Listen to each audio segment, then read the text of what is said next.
እነዚህ ሰዎች ዝም ብሎ የሚቀደዱት ስልጣን ፍለጋ ነው ሀገር የሚበጠብጡት ግማሹ ተቀጣሪ ነው ብሎ ኦልሬዲ ሜካፕ ያደረገው ዛሬ ተነስተ ሚዲያ ላይ ኢትዮ 360 ይሁን ጀንበር ነው በል ምንድነው በል የሆነ ስም አውጣለች ብቻ መተህ ብታወራ አያይ ዩቲዩብ ላይ የሚመጣው ድራማ ለማየት ሙዚቃ ለማዳመጥ ቲቪ ነው የሚያየው የሰው አቀባበልና ሂደትን ነው የሚነግረን ሌላው እንደዛ አረፍ ማህበረሰቡ ነው እንይሲ ቡድን ደብረጽዮንም ያለበት ማለት ነው ወደ ትንሽ ሻዕቢያ እየተቀየሩ ነው በሂደት ሻዕቢያ ሬሳ ይከለክላል ወደ ሀገር እንዳይገባ ሬሳው ራሱ የፖለቲካ አቋም አለው ብሎ ነው የሚያምነው እና የካሃዲ ሬሳ ነው አገር የካደ ነው አይገባም ብሎ ነው ይሄ ጽምዶ የሚሉትን ደብረጽዮን በህዝብ በምናምን ሸብበው በህዝብ ለህዝብ ግንኙነት ኩለው አሳምረው ሊያቀርቡት እየፈለጉ ያሉት የዚህ አይነት የልምድ ልውውጥ እያደረጉ ናቸው ብዬ ነው ማለት እነሱ በስልጣንና የጥቅም ሽኩቻ ላይ ናቸው ጊዜ የላቸው በሚያስቅ መልኩ ግን ከሻዕቢያ ጋር አብረን ተባብረን ለውጥ እናመጣለን ብለው እየሰሩ ነው ያለው ከሌላ ትግራዋይ ጋር ግን ፈጽሞ አይን ለአይን ለመታየት እንኳን ፍላጎት የለም ፈጽሞ ለመረዳት ወደ ውስጥ ለማየት ያልተዘጋጀ በውጤት ላይ የሚያላዝን የሚያለቃቅስ ራስ በሰራው የተሳሳተ ውሳኔውን ከማስተካከል ይልቅ እሱን ተከትሎ የመጣ ችግር ላይ ማለቃቀስ ብስለት አይደለም እንደዚህ እያሉ የሚሄዱ መሆናቸውንም ማየቱ ለዛና ተሯሩጠው ጉድብ ህወሓት ተፈጽሞ መራሕቲ ህወሓት ኣብ ክልል ኣምሓራ ኸይዶም ጆኖሳይድን ፈጽሞም እዮም ኣብ ዓለም ክሕተቱ ስለዘይደልዩ ግን ናይ ትግራይ ጆኖሳይድ ንባዕሉ ንኸይትንከፍ ስለዘለይዎ ረሲዖም ተሯሩጠው ፈጠር እሺ መገንጠል ከፈለጋችሁ ህጋዊ አሰራር ስላለ ሂዱ ነው ያለው በነገራችን እና ምን ችግር አለ ሂዱ ነው ያለው አትገዳደሩ ብርሃኑ ጁላ ኢትዮጵያ የምትባልን ታላቅ ሀገር ከበሻሻ በታች አድርጎ ነው ይቆጠራል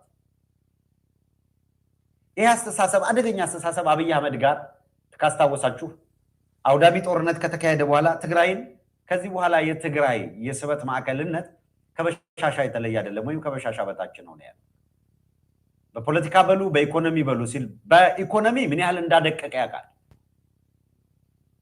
በፖለቲካ በሁሉም ማዕዘን የተከፈተው ዘመቻ ፕሮፓጋንዳ መሰረት አድርጎ ቲፒኤልኤፍ በራሱ የሰራውን ፋውል እንደ በጎ አጋጣሚ ተጠቅሞ ሰው በሻሻናት ሰው ማሳነስ ማፈራረስ ምናምን ማውደም ተቀዳሚ ዓላማቸው አድርገው ስለሚንቀሳቀሱ ይሄን ነው ሲል ነበር ልክ እንደዛ ሁሉ ትግራይን በሻሻ አድርጋታለሁ እንዳለው ሁሉ አብይ አህመድ ጅማ ላይ ሆኖ ብርሃኑ ጁላ ባደረገው ንግግርም መገንጠል ከፈለጋችሁ ሂዱ አለ ታስታውሳላችሁ አዳነች አቤቤ በተደጋጋሚው ሰሞኑ ሲነገር ነበር በቀዳሚው ጦርነት ጊዜ ማን ከለከላችሁ ራሳችሁ የጻፋችሁት ህገ መንግስት አለ አንቀጹን ጠቅሳችሁ መሄድ ነው ያለችው ከኢህአዴግ እንደወጣችሁት ሁሉ ውጡ አለቻቸው ከኢትዮጵያ መገንጠል በኦህዴድ መዝገበ ቃላት ይሄን ያክል ቀላል ስለዚህ ምንድን ይያልክ ነው አንተ አሁንም ይሄንን ብሎ የሚሰማ ሰው አለና እነሱ ተገንጠሉ ብትላቸው መገንጠል በህጋዊ አግባብ መጠየቅ ይችላሉ ምንድነው ችግሩ ይሄዳል አይሄድም ያ የህዝብ ሁነትና ሌላ ነገር አለው የራሱ ፊልድ ማርሻሉ ግን አትገዳደሉ ሰው አይሙት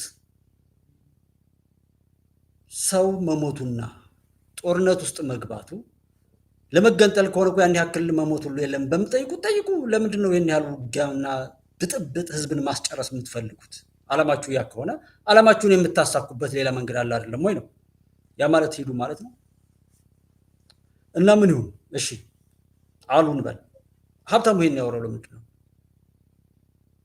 ለኢትዮጵያ አንድነት አዝኑ ህወሓት እንዳይሄድበት ፈልጎ ዋናው ጥያቄ ነው እያንዳንዱ ነገር መጠየቅ እኔ እዚህ ጋር ሳወራው ጽንፈኛ ናቸው ትናንት ይሄን ብለው ነበር ዛሬ ይሄን አሉ ነገም ይሄን ይመጣሉ ስለዚህ እኔና እናንተ እንጠይቅ እንሞግት በየትኛውም አግባብ ላይ የሚጠቅመንን ይጠቅመናል ብለን በምክንያት እንቀበል የማይጠቅመንንም አይጠቅመንም ብለን በምክንያት እንተው በሁሉም ቦታ ላይ በእኛ የሚጫወቱ ተጫዋቾች ይበቃቸዋል። እስከዛሬ አባልተውናል፣ እስከዛሬ ተጫውተውብናል። ከዛሬ በኋላ ግን እኔና እናንተ የሰውነታችን፣ የሀገራችን፣ የህጋችን፣ የመንግስታችን የሁሉም ነገር ባለቤት እንሁን።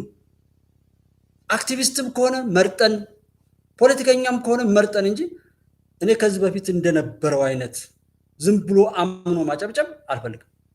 አሁንም ቢሆን የሚወደዱ ሰዎችን ማጣራት ፈልጋል። ምክንያቱ ምንድነው ካላችሁ ዝነኛ ሲኮን ባለስልጣንም ወንበርም የትኛውም ቦታ ላይ ባለው ተከታይ ልክ ሰዎች ለሽያጭ ይዳረጋሉ፣ ይሸጣሉ፣ ይለወጣሉ። እነዛን ሰዎች አውቀናቸው አምነናቸው ባለቤታቸው ሆነን የመጠበቅና የመከታተል አቅምን እስካልፈጠርን ድረስ ጠላት የኛን የሆነን ነገር ሁሉ ተከታትሎ ለሱ ለረከሰ ነገር ማድረግ የተለመደ። ስለዚህ መሪ ቢመጣ ከመምረጥ ጀምሮ ከተመረጠም በኋላ መከታተልና መጠበቅ ይለመድ። ሰው ቢሳሳትም እንዲስተካከል እድል መስጠትና ለማስተካከል ጥረት ማድረግ ይለመድ።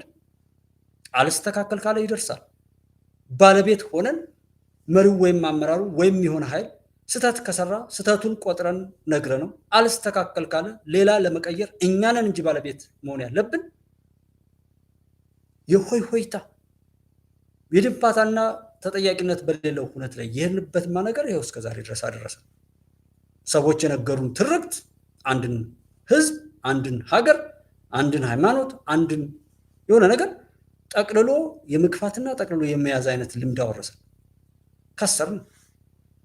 እሱ አይቀጥልም። ሀብታሙ የሚያወራ ማንም ያወራ ስለሺ የሚያወራ ሌላም ሰው ይናገር፣ ህዝብ ባለቤት ሆኖ የራሱን ዳቅነት መጀመሪያ ይቀበል።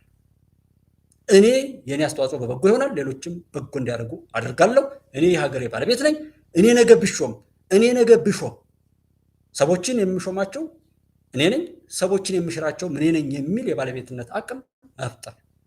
ከዛ በኋላ መሪም እኔ አንተ ነፃ አውጪ ነኝ ብሎ ስለመጣ መቀበል ነውር ነው፣ አሳፋሪ ነው።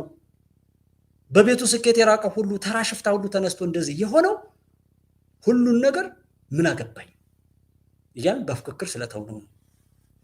ጠላት ያንን አስቦ ይጠቀማል። የሚያሻግሩ ነገር ባለቤት እንሁን።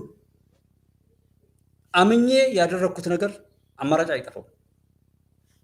ሰዎች ገብተው ያታለሉ ወስደው ግን እቃ ሆኖ መቀጠል ነው። ባለስልጣን የሆናችሁም የትኛውም ቦታ ላይ የሚሆናችሁ ሲጀመር አንድ ከክብራችሁ በላይ የማይገባችሁን አትመኙ። በስልጣንም በሀብትም በሆነ ነገር ላይም ያላችሁ መጀመሪያ ገደል የሚከታችሁ ለጥላቶች ወጥመድ ውስጥ አጋልጦ የሚሰጣችሁና መውጫ የምታጡት ለዛ የምትጋለጡት የማይገባችሁን ገንዘብ መመኘት፣ የማይገባችሁን የሆነ ነገር መመኘት፣ ስልጣንም እንደዚህ መመኘት፣ ያ መልሶ እናንተን የሚያጠፋችሁ።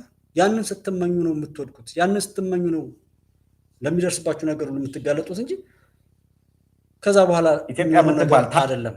እና እሱን ማወቅ ነው። የወንድምን ስጋ የምትበላ አማራ አቆርቋሽ ዘመነ ካሴ፣ አንተ የሌባ ተቀባይ፣ አንተ የደም ነጋዴ፣ አንተ የዘራፊ ልጅ የወንድምን ስጋ የምትበላ አማራ አቆርቋሽ፣ ከደጉ የአማራ ገበሬ ውሃ ስትለው እርጎ የሚሰጥ መሬት አተኛ አልጋይ ላይ ተኛ ከሚል የምትዘርፍ ዘራፊ፣ አንተ ነውረኛ የአማራ ስብዕና የሌለ አማራ ሞተ ሲባል አትከፋፍሉን የምትል ከፋፋይ አማራ ደም አንተ አትጸናም። አሁን በጎጃም ውስጥ መምህራን ያልፋሉ፣ መታወቂያ ይዘው ያልፋሉ። እናንተ የምሁራን ጸብ በስም አክቲቪስቶቹ ይከፈላቸዋል። ገንዘብ በሽ ነው ነፍ ነው። ድል ሰበር ዜና የጎጃም ብርጌድ ረመረመችው። የአብይ ሚኒሻው አለቀ። የብርሃኑ ጁላ ቄጤማ ሆነ፣ ተራፈረፈ፣ ተጨፈጨፈ ይላል ህዝቡ በሙሉ በመላው ዓለም ያለው ጎጃም ይላል። መሬት ላይ ያለው ደግሞ የሚገባበት ያጠዋል። ስለዚህ አሁን የተበሳጨ ህዝብ ነው ያለው። የተረሸነ ህዝብ ነው ያለው። የተዘረፈ ህዝብ ነው ያለው። የተገደለ ህዝብ ነው ያለው። መንገድ እየመራ እየጠቆመ ያስመልጣቸው የነበረው የአማራ ፋኖ የአማራ ህዝብ በጎጃም ያለው አሁን ሰብስበው አግተውት 500 ሺህ ብር 100 ሺህ ብር ሚሊዮን ሲቀበሉት መሮት መከላከያ ሲመጣ ብሎ መጡላችሁ ይል የነበረው ጸጥ መጠጥ ነው ከኤርትራ መንግስት ጋር እንደው ጭንቅላት ቢኖራቸው እኮ የህወሓትን ጦርነት እንዲያሸንፍ ትልቅ እገዛ ያደረገ የኤርትራ መንግስት ነው። ባጎረስኩ እጄን ተነከስኩ የሚባል ነገር አለ። ይህን ያደረገው ስለዚህ ኤርትራን ደግሞ መግጠም አይችልም። ጥሩ አድርገው ነው ጥሩ ወታደራዊ ጥበብና እንድናምን ይቀጥላሉ ራሳቸው ያለው ናቸው እና ህብረተሰቡ ንቃት ብሎ የወሰደው ነገር ለራሱ ለሀገሩና ለህዝቡ የሚጠቅመውን ነገር አለ እና ሰው እንዲነቃ የተደረገው በበጎ ነገር አይደለም፣ ተገቢ ባልሆነ ነገር ነው እና ብዙ ጉልበት ብዙ ጊዜ የጠፋው እሱ ላይ ነው እና ተጠያቂው ሁላችንም በትምህርት በልምድ በስነ ምግባር ዝቅተኛ የሆኑ ሰዎች ፖለቲካን የኑሮ መንጠላጠያ ያደረጉ ሙያ ሳይሆን የኑሮ መንጠላጠያ ያደረጉ ናቸው። ተጠያቂነቱና ኃላፊነቱ ምንድነው? እንዴት ትናንትና ምን ብለው እንደነበር ያስጀመሩትን ነገር በሙሉ ደግሞ ዛሬ የሚቃወሙበት ነው።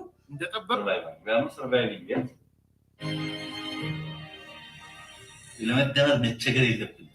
የምንደምረው ለሰርቫይቫል ለእድገት ለማምሰው ለሰርቫይቫል ያው ሰርቫይቪንግ ሰርቫይቭ ለማለት ደግሞ መደመር አለብን። አስተሳሰብ መያዝ አለበት። ከባንክ ከቴሌ የሚፈልገው ፖዚቲቭ መደመር ፖዚቲቭ ከደመር ባንክን ይቀየራል፣ ኢንሳን ይቀየራል፣ ሀገር ይቀየራል።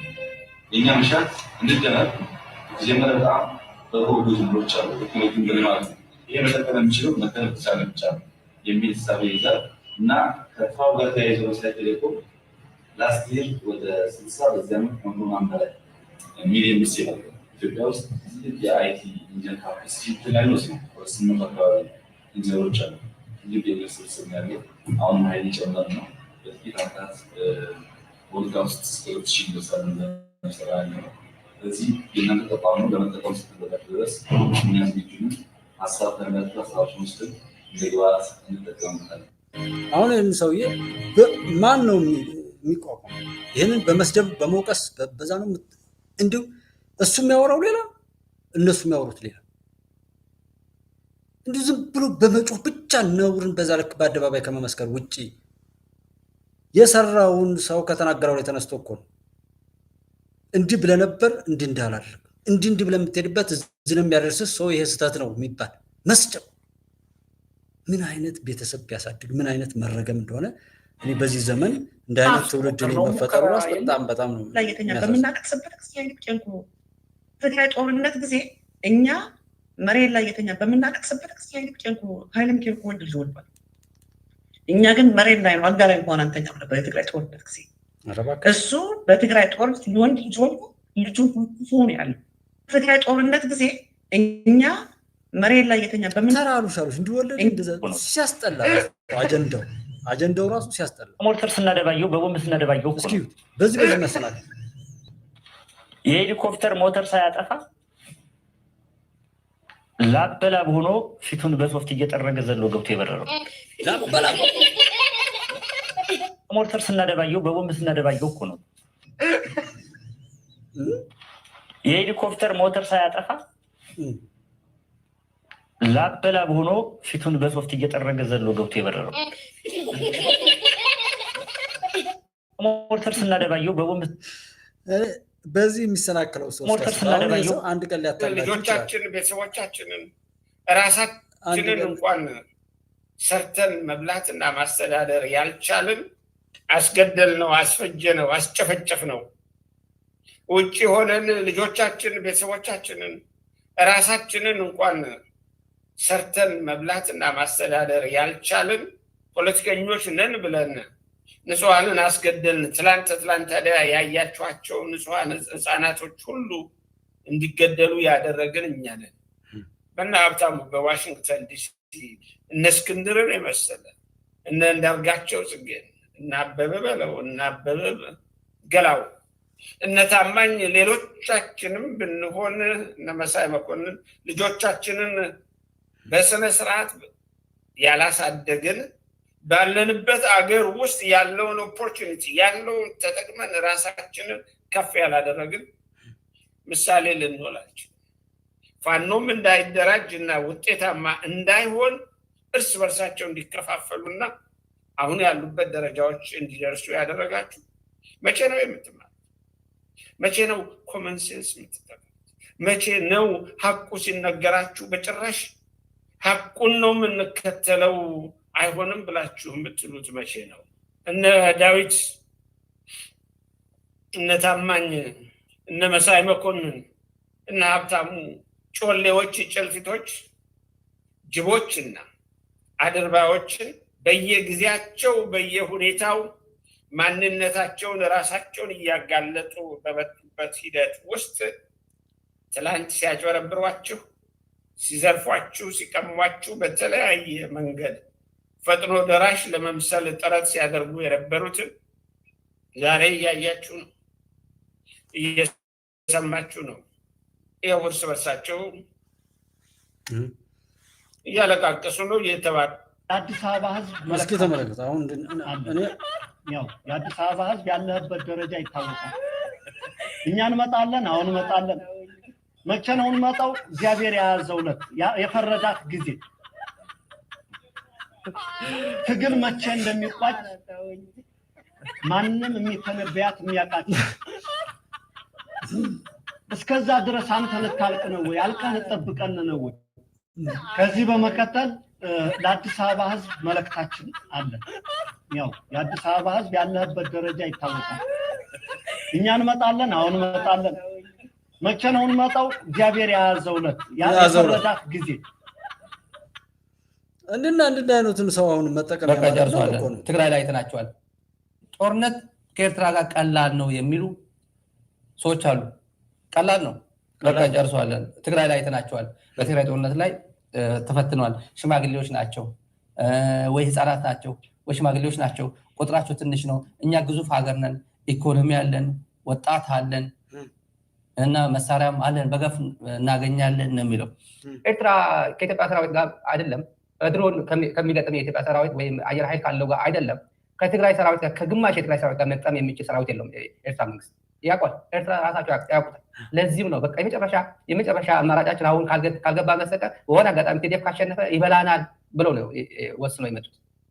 ብቻቸው ቢገጥሙ ምን አይነት ሰራዊት እንዳለው ያውቋል። የሽማግሌ እና የህፃናት ግሩፕ ነው። ከኢትዮጵያ አየር ኃይል ከኢትዮጵያ አንድ አርሚ ነው፣ አንድ እዝ ነው የሚበቃ። ኤርትራ ሰራዊት ለመምታት ቢፈለግ አንድ እዝ የሰሜን እዝ ወይ ደቡብ እዝ ምናምን አንድ ብቻ ይበቃዋል።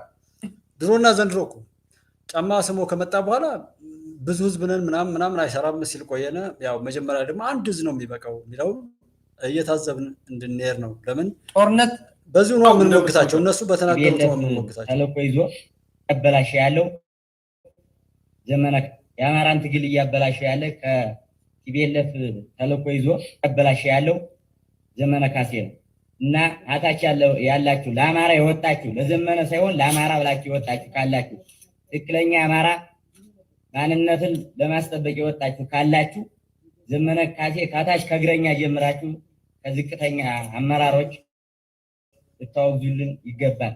ታውት እኔ ሚሊተሪን የሚያውቁ እህት ወንድሞቼ እንዴት ያዝኑ ይሆን? እኔ እንኳን በውጭ ላይ በማያቸው ባለባበስ፣ በንግግር፣ በቁጥብነትና በጀግንነት ባላቸው ማንኛውም የሴኩሪቲ ስታንዳፕ ዝግጁነትና እንደዚህ እኔ እንኳን የተረዳሁትን ነገር ይዤ በዚህ ሳይ እንዴት ያዝኑ ሚሊተሪን የሚያውቁ ሰዎች፣ ሚሊተሪ ላይ ያሉት ወንድሞች እንዴት ያዝኑ፣ እንዴት ይሸማቀቁላል። እነዚህና መሰል ሰዎች እሱ ያለለት እንገባለን የሚል ታገል ይሄን ከፊት አድርጎ በዚህ ስም የሚለምን ለማኝ ዲያስፖራ በዚህ በመሪ ወዳጆው ስም የሚለምን በእነዚህ ልጆች ስቃይና መከራ የሚለምን እነዚህን ከፊት አድርጎ እነሱ ሲገሉም ሆነ ሲዘርፉ ውድቀትን እንደ ድል እየቆጠረ ያለቁት እኮ አይቆጠሩ ስለማይጠቅሙ። ለምን እውነቱ ከተወራማ ሌላው ሊድን ነው። ከዳነ እነሱ የደም ንግድ ሊቆም ነው። ኢትዮጵያ ሰላም ልትሆን ነው። ጠላቶቻችን ለነሱ የሚሰፍሩላቸውን የደም ግብይት ሊያቆሙ ነው።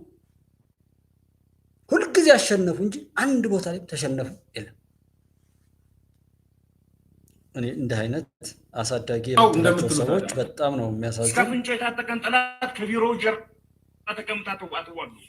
የዘመንና የጓደኞችን አይነት ወደ ሞኝነት የተጠጋ ድፍረት ከሌለ በስተቀር ወደ ሞኝነት እስከፍንጭ የታጠቀን ጠላት ከቢሮ ጀርባ ተቀምጣ ተዋሉ። የምታመጣው የአማራ ድል የለም እነግራለሁ። መንገድ ዘግተን ነው እንደ ለአማራ ነጣ የምንወጣ? ትምህርት ቤት አውድመን ነው እንደ አማራ ነጣ የምንወጣ? ወጣት ልጆች ሳይማሩ ሲቀሩ ነው እንደ አማራ ነጣ የሚወጣ? ፋኖ እጅ መስጠት አለበት ለመንግስት እያለ ደግሞ ይመጣል። የበሬ ሌባ የአህያ ሌባ ሁሉ የበሬ ሌባ ሁሉ ትንሽ ትልቁ የሚያወቀው ባለቤት አሞራ ነው ብያችሁ ነበር ባለፈው። የአማራ ልሂቅ ማለት አሞራ ነው ብያችሁ ነበር ባለፈው። አሞራ ካልሞት አይነካም፣ ከሞት ግን በአይን ነው የሚጀምረው፣ አይን ብሌኑ ነው የሚያወጣው። የአማራ ልሂቅ ማለት አሞራ ነው ብያችሁ ነበር ባለፈው። አሞራ ካልሞት አይነካም፣ ከሞት ግን በአይን ነው የሚጀምረው፣ አይን ብሌኑ ነው የሚያወጣው። የአማራ ልሂቅ ማለት እንድናጫወትበት የአማራ የማይረዱ በመከላከያ ብቻ መከላከያ እዛ ላይ ምን አሉ ጀነራሉስ? ምን ብለው ነው እንደዛ ያላቸው? ምንም አይነት ቪዥን ኑሮት መልክ ያለው ነገር አስይዞ ሲወጣ አልታየም። በጣም የቀጨጭ አመለካከት ያለው በጣም ሾርት ሳይትድ የፖለቲካ ጉልበትንና ፖለቲካን ምን እንደሆነ በመሰረቱ ሁሉ ያልተረዳ እስከሚመስል በፕሮቴስት ቦት ሄደው ሌላውን መርጠው የት ድረስ እንደሄዱና የት እንደተበላሉ እናውቀዋለን ሲባሉ ምን ሲሉ የኖሩ ሰዎች ምንም ነገር የሌላቸው ናቸው። ሁሉም ከደሙ ንጹህ ነው እያለ የማይገባቸው ስለ ብሔራዊ ጥቅም የማይረዱ በተለይም ስለ የማይረዱ በመከላከያ ብቻ የሚፈጸም የሚተገበር የህልውና ጥቅም እንዳለ ምንም የማይገባቸው እነሱ እስከ በሉ ድረስ እስከ ለበሱ ድረስ ወዳቸውን እስከ ሞሉ ድረስ አገር ብትኖር ባትኖር መከላከያ ቢኖር ባይኖር ጉዳያቸው ያልሆነ ኢትዮጵያዊ ናቸው ወይ ብለህ እስክትጠራጠር ድረስ የሚደርሱ በኮምፒውተር ጀርባ ቁጭ ብለው መከላከያን ስም የሚያጠፉ የሚያንቋሹ ግለሰቦች አሉ። እነኚህ የታሪክ አተላ ጨዋታ የሚጫወቱ ግለሰቦች ስለሆነ የህብረተሰባችንን በዚያ እሳቸውም አሁን እንግዲህ ጦርነት አላወጁም ምን አላሉም። በታሪክም ቢሆን ባለው በዓለም አቀፍ ህግም ቢሆን ምናልባት ህግን ጉልበታሞችና ያው በስልጣናቸው የባለጉ ሰዎች የሚጫወቱበት ዓለም ላይ ብንሆንም ፍትህ ለኢትዮጵያ ይፈርዳል፣ ፍትህ ለኛ ያደላል። ጫጫታውም የበዛው ለምንድን ነው? ስለዚህ የባህር ወደብ የመኖር ያለመኖር ጉዳይ ነው። በ60 በ70 ኪሎ ሜትር ርቀት ላይ ተቀምጦ የራስ ነው አይደለም የሚለው ላይ ሁሉ እኮ እንትን አላለም። ለምን ይጠይቃሉ ነው እስካሁን ድረስ ለምን ኢትዮጵያ ወደብ ይጠይቃሉ? አንድ ወደብ አይደለም በትንሹ 4 በትልቁ 10 ያስፈልገናል። ቢኮዝ እኛ ኢትዮጵያውያን ነን። ኢትዮጵያ ስታድግ፣ ኢትዮጵያ ሲሳካላት፣ ኢትዮጵያ ስታሸንፍ አሁን ያለው ህዝብ ብቻ አይደለም ኢትዮጵያ የምታወጣውን ህግን ተቀብለው ለኢትዮጵያ ህዝብና ሀገር መንግስት የልማት አጋር የስኬት አጋር የሚሆኑ ሀገረ መንግስቱና ህዝቡ ከፈቀደላቸው ብዙዎች የሚመጡባት ነው። ሌሎች ሀገሮች እንደዛ ናቸው። የዛንን ሀገር ህግ ተቀብለው እስከኖሩ ድረስ ብዙዎች ይሄዳሉ። መስፈርት አውጥተው በዛ መስፈርት መሰረት የኢትዮጵያ ስኬት የብዙዎች ማረፊያ የምትሆን እንጂ አሁን ላለው ህብረተሰብ ብቻም አይደለም። ከዛም ባሻገር አይን ያለው በጣም ማሻገሩ ስለሚያይ ማለት ነው።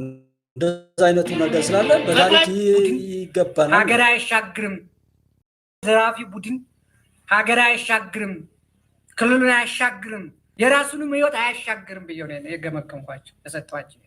ይሄ ዘራፊ ቡድን ሀገር አይሻግርም፣ ክልሉን አያሻግርም፣ ዘረፋ ላይ ያሉት ነው። አማራ ተቆርቋሪ ሆንኩ ማለቱ ተቆርቋሪ ሆንኩ ማለቱ ንጹሃን እየሞተ ወገኑን እያወደመ የራሱን ሀብት እያወደመ ለራሱ ተቆርቋሪ ለአማራ ተቆርቋሪ ሆንኩ ማለቱ እንደኔ ያስተሳሰብ በጣም ከባድ። ሙተናል። ልማታችን መመለስ አለብን። መንግስት አስፈላጊያችን በቃ ከነ ችግሩን እየነገር መንግስት ለኛ አስፈላጊያችን ይሄው ተረጋግተን ማዳበሪያ ቢያንሰንም ለድንግል ማርያም እንንገራት እያሉ ቤተክርስቲያን ይገኛል። ስለ ሰላማችን የሚያወያይ ቢመጣ እየተባለ ክብር ምስጋና ይግባው መጣችሁልናል። እና ሰላማችንን አጠንክረን ከህዝብ ጋር ያለንን መንግስትን ገድፈን በመንግስት አካሄድ መሄድ ይገባናል ባይነኝ። የሚያሳፍር ቀና የሚያደርግ ቀና ብለን የማንሄድበት ደረጃ ላይ ደርሰናል። አሁንም ቢሆን ሰላሙ በእጃችን ይመጣል። የሚጠይቀው የኛን ቁርጠኝነት ነው። ተው ሃይማኖት አባቶችም ሁሉም ቀጥሎ ትንብል ይሄ ክብረ ሀገር ወደ ነበረበት ክብር ይመለሳል። መንግስት ያቀረበውን የተለያዩ እንደ ማዳበሪያም ሌላም የሚመጡ ቁሳቁሶችን መሄጃ አጥተዋል። ጤፍ እንኳን ከሶማሊያ ከስቴ የሚመጣውን ጤፍ እንኳን ታግተን አይደል የከረምነው። ስለዚህ እኛ አሁን የእነዚህና የመጨረሻ መንግስት እነዚህን ሰዎች ከምድረ በዳ ያጥፋልን። ሁሉም ከልቡ ላይ እየተገፋፋን እያንዳንዱ የቤት ስራውን ይዞ ያሉትን ወንድሞች አሁን ባለው ሁኔታ መንግስት እንኳን ቤቱ ማህበረሰቡ ይገጥማል። እዛ ደረጃ ላይ ተደርሷል። ይህን የምልበት ምክንያት ዝም ብዬ አይደለም፣ ከነ ማስረጃው ነው። የፋኖ አመራሮች በአንድ ቤተክርስቲያን 40 ሺህ ብር ጥለዋል። ያውም ቤተክርስቲያን ጥላት ዘርግታ በገበያ በከተማ እየዞረች እየለመነች ነው ቤት ሆኖ የሚሰራው። መስኮት ክፍቱ ነው፣ በር ክፍቱ ነው። ከማህበረሰቡ ወርዳ በየሻይ ቤቱ ሳይቀር ጥላት ዘርግተው የቤተክርስቲያን ማሰሪያ 5 ምርዱን እየተባለ መስኮትና በር ክፍት ሆኖ በግድ ተከፍላለህ 40 ሺህ ብር ተብሎ ጅምር ቤተክርስቲያን ሳይቀር እየተቀበሉ ነው። አሁን ባለው ሁኔታ መንግስት እንኳን ቤቱ ማህበረሰቡ ወጡ። ይህንን ሁሉ ነገር ተነግሯል። ብዙ ነገር ሰምተናል። ነገር ግን ሰው ተምሯል ወይ? ሰው ድኗል ወይ? ከዛ እንደሆነ አየን። ትግራይ ላይ ነው የትግራይ ህዝብ ሰክሰስፉል የሆነ የሬዚስተንስ በብልጽግና ላይ መካሄድ የቻለው ህወሓት ስለመራው ስላልመራው ነው። ህወሓት ሲመራውማ ምን እንደሆነ አየን። ከአቶ ልደቱ ጋር በዚህ ጉዳይ ተለያይተናል። አደባባይ ላይ እንደምታስታውሱት በአሁኑ ወቅት ዋና የብልጽግና ትግራይን ማፍረሻ መዶሻ ደብረ ጽዮን ነው። መትለወርቅ ናት ወዘተርፈ እዛ ሰፈር ያሉት ፊውዶ ማርክሲስት ናቸው። የአብይ ዋና የትግራይ ማፍረሻ የአብይ አህመድ መዶሻዎች። ዋይ አብይ አህመድን የተገዳደረው የትግራይ ህዝብ ከዚህ ቀደም ለምን ነበረ? ኢሪስፔክቲቭ ኦፍ ኢትስ ፖለቲካል እሳቤ ማምጣት በመቻሉ አንዳንድ የሚባለውን እየሰማ ስንሄድ ሁሉም የሚገባል። ለዛ ነው ምን አልገለጥ ብሎ አይደለም ጎረቤትን ብጠም ያስወስደው ምን እያየህ ነው ጥያቄ። የዚህ ሰውዬ ንግግር ደግሞ ሲነዳ ጎረቤትን ብጠም ያስወስደው ምን እያየህ ነው ጥያቄ። ምን ይሻል ሰላም አስከባሪ መከላከያን ህዝብ ካረዳው እንዴት አድርጎ ነው ሊሰራ የሚችለው? እንዴት ነው ሰላም ሊመጣ የሚችለው? ነገር ላይ በሬ ሲነዳ ጎረቤትን ብጠም ያስወስደው ምን እያየህ ነው ጥያቄ። ምን ይሻል ሰላም አስከባሪ መከላከያን ህዝብ ካረዳው እንዴት አድርጎ ነው ሊሰራ የሚችለው? እንዴት ነው ሰላም ሊመጣ የሚችለው? ነገር ላይ በሬ ሲነዳ ጎረቤት እያንዳንዱ ራሱን አግልሎ ነፃ መሆን አይቻልም። ወንጀልና ይዘር ሰዓት ብለ አዋረድከን ለቡሄ እነዚህ እና ብዙ ነገሮች አሉ ከተለያየ ሶሻል ሚዲያ ወዘተረፈ አብዮ ጠባቂ ሳይቅም እንዳላስቀመው ሁሉ የሚቀልዱም አሉ። ኢትዮጵያን ድል ያው ማሰቡ ማወቁ ተጠቃሚ ያደርጋል። የጋበዝኩት ሽሮ አለ ቴሜሽ ያቅርብ ጥቂት የማይባሉ የሚያሾፉም ስላሉ ያው አሁንም ተስፈኞች እንደነ ታየ ደንዳ ምስኪን ልጅ እኔ ድሮ የጋበዝኩት ሽሮ አለ ቴሜሽ ያቅርበዋል። ሽሮ ጋብዣዋለሁ አዲስ አበባ ዩኒቨርሲቲ ውስጥ ተማሪ እያለ ዝም ብሎ አንድ ቦርኮ ነበር በዛ ሰዓት። ጥቂት የማይባሉ የኦሮሞ ልጆች ግን አሁንም ተስፈኞች እንደነ ታየ ደንዳ ምስኪን ልጅ እኔ ድሮ የጋበዝኩት ሽሮ አለ ቴሜሽ ያቅርበዋል። ሽሮ ጋብዣዋለሁ አዲስ አበባ ዩኒቨርሲቲ ውስጥ ይሄ እንኳን ራሱ እንደዚህ ብያለሁ። እንደዚህ ጉድ ይዘውበት መጥተዋል። ምን ጅራት ከኋላ ነው እንደሚባለው እሱ ሸራተን ነው የሚኖረው። ማን እንደሚከፍለው ፈጣሪ ወቀው። እንግዲህ ሌላ ጉድ ይዘውበት መጥተዋል። ምን ጅራት ከኋላ ነው እንደሚባለው ገና ሰሞኑ አነጋጋሪ ጉዳይ ይዞ እየመጣ ነው። እኛ ደብቀነው ነበር 2 ዓመት ሙሉ። እንደዚህ ልጅ ወለደ ምን አለ ምናምን ሀሜት እኮ ነው። ሀሜት በዚህ ልክ የረከሰ ፖለቲካ ሲሆን አላማው በቃ ተያይዞ ገደል መግባት እንጂ እንትን አለ የሚጠቅም አለ የሚወራው ነገር የሆነ ግብአት ይዞ የሚነሳ ምንም ጥፋትና ጥፋት ብቻ በጣም የሚያሳፍር ድርጊት ነው የምታዩት። ዞሮ የኢትዮጵያ ወደሚጨበጥ ብርሃን ይሄ ያሉበት ሁነትን በራሱ ሞጋች ስላልሆነ ማለት ነው። ሞጋች ቢሆን እንኳን ኦኬ ትላለህ። ምን አይነት መረገም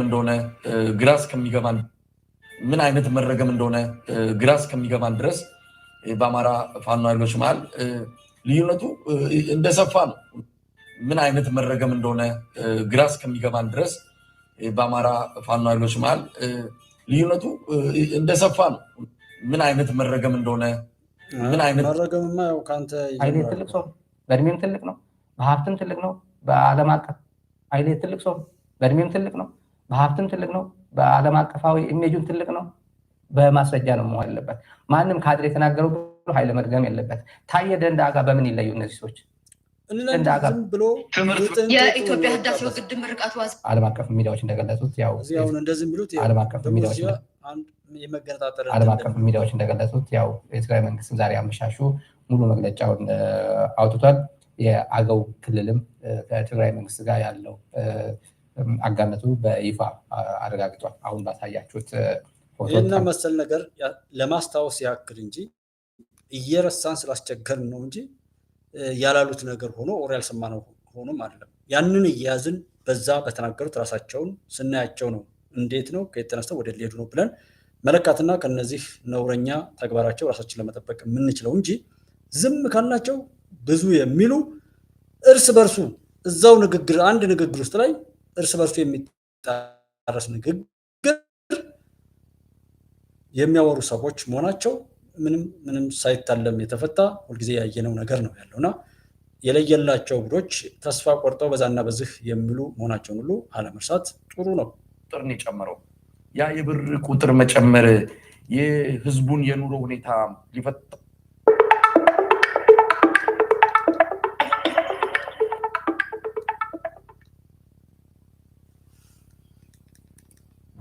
ይህንን የደሞዝ ጭማሪ በአዎንታዊ መልኩ ለመመልከት ምንድን ነው መስፈርቱ? ቁጥር ነው አይደል? የብር ቁጥር ነው የጨመረው። ያ የብር ቁጥር መጨመር የህዝቡን የኑሮ ሁኔታ ሊፈታው ይችላል? መኖር እንዲችል ያደርገዋል ወይ? መኖር ይሄ ሰው በትንሹ በህክምና ባለሙያዎቻችን ላይ የሰራውን ፕሮግራም ሄዳችሁ ይዩት። የዛን ጊዜ የህክምና ባለሙያ ሆናችሁ ከዚህ ሰው ጋራ መግለጫ ሲሰጡ የነበራችሁ ትዩት። ተመልሶ መጣና ቁጥር ነው የተጨመረው፣ ምን ይጠቅማል? ኑሮውን ይፈታል ወይ? አይፈታም እንደማለት ነው ተቃውሞን የሚነግራችሁ። የሚያደርጉ አይደለም። አንድ የመጀመሪያ ዲግሪ ያለ ሰው በነገራችን ላይ የመጀመሪያ ዲግሪ ነው የተባለው።